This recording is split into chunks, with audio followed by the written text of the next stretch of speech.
Hi hello' নমস্কাৰ মই জিমিম আপোনালোক সকলোকে মোৰ অন্য এটি কেকৰ ভিডিঅ'লৈ স্বাগতম জনাইছোঁ।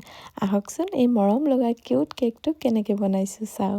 আৰু এই কেকটোৰ যিটো ডিজাইন কৰিব গৈ আছোঁ মই এতিয়া, এই ডিজাইনটো মই আগতে বহুত দেখিছোঁ, কিছুমান ভিডিঅ'ত প্ৰায়ভাগ ভিডিঅ'ত দেখিয়ে থাকোঁ। কেতিয়াও মই নিজে দিয়া নাছিলোঁ এনেকুৱা ডিজাইন কেকত। চ' আজি ভাবিলোঁ এইটো ডিজাইনকে কৰোঁ। প্ৰথমতে য়েল্লো কালাৰটো ডাইৰেক্ট ক্ৰীমত মিক্স কৰিলে বহুত ডাৰ্ক হৈ যায়, আৰু মই যিহেতু লাইটকৈ দিম সেইকাৰণে অকণমানেই দিছোঁ য়েল্লো কালাৰ।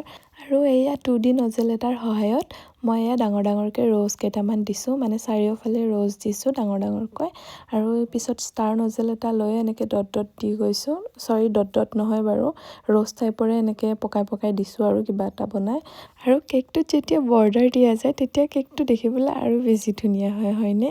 আৰু এইটোৱে হৈছে কেকৰ ফাইনেল লুক। কমেণ্ট কৰিবলৈ একেবাৰে নাপাহৰিব।